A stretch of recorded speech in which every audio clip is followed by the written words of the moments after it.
Hello, it's Tom here and I'm going to show you how to deal with injury, a long-term injury, in a positive way to get you back on the pitch without feeling too down about yourself in the meantime. So let's get straight into this. So then, what is an injury? This can be ranging from a torn hamstring, a torn ACL in your knee, torn ankle ligaments, a broken arm. It can be anything that stops you from playing football, which is what you love to do, I presume, if you're watching this video. And obviously if it stops you from playing football, you're not going to be very happy and you want to get back on that pitch as soon as possible without feeling too down about it. So then, the first thing to know about injuries is that it's happened to pretty much everyone. There's very few professional footballers out there who can say that they've never suffered from a long-term injury. So as you can see, there is so many people who have suffered from long-term injuries. You're not the first, so don't worry about that. There are so many players out there who have come through from these injuries and even become stronger and better than they were before the injury. So just try and go in with that positive mindset of you can come out of it on top. Obviously, it's a lot easier to fall into that depressed and frustrated state because we all know you want to get back on that pitch and you can't until you're ready, which can be very frustrating, but you've just got to be patient and get on with it. So then I just thought I'd let you know that I've actually suffered with a bad ankle injury of late, so this is why I'm actually making the video, because I've just come back onto the other side of the injury and I'm happy again, basically. So I suffered from an ankle injury, which basically the tissue in between the bone had worn away and it were rubbing between the bones. I had a injection in the ankle, a steroid injection, and it made it better after a lot of rest and rehab and stuff like that, but it's better now. So then there's two ways I could have handled this injury. One is a positive way and the other one is a very negative way. So I'll talk you quickly through the negative way and then I'll go on to the positive way, which is what the video is all about. So then, this is exactly what not to do. Don't feel sorry for yourself. It happens to everyone, like I've said, and you can get through it. So don't feel sorry for yourself. Get back up, put a smile back on your face and keep going. If you do feel sorry for yourself, you might find yourself just sat on the sofa watching TV, binge watching Game of Thrones and eating a lot of unhealthy foods, snacks, chocolate, ice cream. You also might start drinking, you might go to parties with your friends because you don't need to be in on that Friday night preparing for the game tomorrow because you're injured and you can't play. You might think, there's no point doing my rehab, I can't play, I'm injured, it hurts, I can't be bothered, it's easy, it only takes 5 minutes, I can't be bothered with it. That is also another negative way to go about it. All of this eventually leads to a very depressed mindset, a very negative mindset, and leaves you in a very bad position in order to get back onto the field as quickly as possible. So then, let's now go on to the positive way to deal with an injury and how you can make the most of this time injured and come back bigger and stronger than ever before. So we've already gathered that don't feel sorry for yourself and let's get on with it. So the first way to do that is focus on other aspects of your life. What else in your life is going on right now that you want to do, or what do you want to do in your life which isn't going on right now, which you can make start going on right now.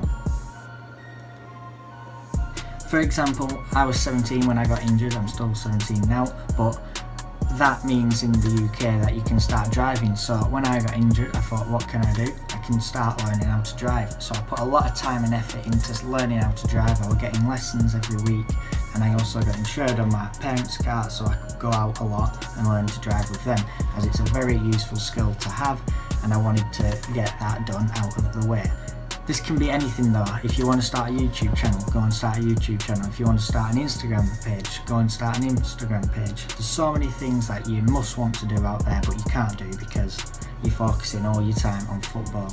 For me, this is just another example, I also wanted to get into barbering, so I started to learn how to be a barber.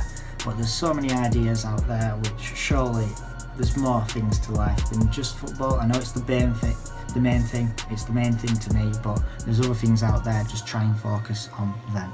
The main thing is though, whilst focusing on all that, make sure you prioritise your rehab and your football. So for example, for me, during the day, in the morning, I'd make sure I'd get my rehab done, I'd do all my ankle exercises, I'd make sure I booked in all my physio appointments, my injection and everything like that. That's got to come first, and then focus on everything else. But make sure every day you're doing everything you can to get back onto that playing field as quick as you can. So then another thing is to make sure you're staying active, make sure you're doing exercise. We all know that the more unfit you get, the harder it is to get back to that fitness level again. So why not, if you can, you might not be able to, but go on a jog, do a bit of running, go on the rowing machine, go on the bike, anything just to keep that cardio up a little bit, keep that heart going and keep that fitness up. Everyone already knows that exercise is very good for your mental health anyway.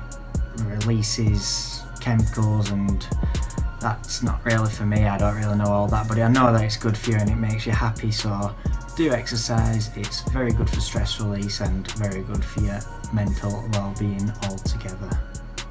An example of this is going to the gym. I wanted to bulk up a little bit, so I put myself together a gym program and put it into place, and it worked. Well, it helped. I'm not saying I'm Arnold Schwarzenegger, but I'm certainly bigger than I were before, which is very good.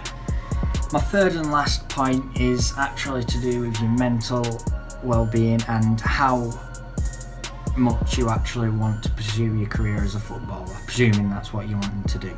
So basically, when I got injured, every day I woke up and it hurt me, it killed me that I couldn't go out and play.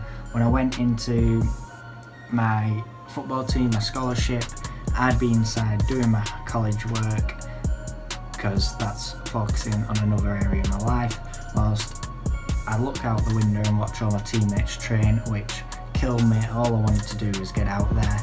I'll admit now, I made mistakes. I went out too early, trained and injured myself again, so that's the main thing. Be patient, don't rush out, even though you might really want to get back on the field. Don't do it because it makes it a whole lot worse. So what I mean by this is you realise how much you love the game. You realise how much you want to do it, you realise how much you need it in your life. So that's one, it's kind of a positive, I must admit, from being injured, is you realise if football's really for you and if you really want to pursue it as a career. For example, if you don't miss it at all, then I'd probably say don't even try to make it your career, because you'll give up at some point at the first obstacle. But if you can't live without it and you're mad for it, then absolutely go for it. Football's for you and I'm sure you can do it. So then, thank you for watching this short video. I hope it's helped you and I hope your injury gets better soon. I know how it is, I know how it feels, and it's absolutely horrible, but I'm sure you can come out on top and become stronger than ever, as I have proven to myself is possible, and hopefully I can prove it to you as well by making it somewhere in the footballing world. And yeah, so thanks for watching. I hope you've enjoyed. If there's any questions, please comment down below. Tell me your story of your injuries in the comments, and please give me a like, and yeah, share this with any injured teammates. So thanks for watching. I hope you've enjoyed, and I'll see you next time. Goodbye.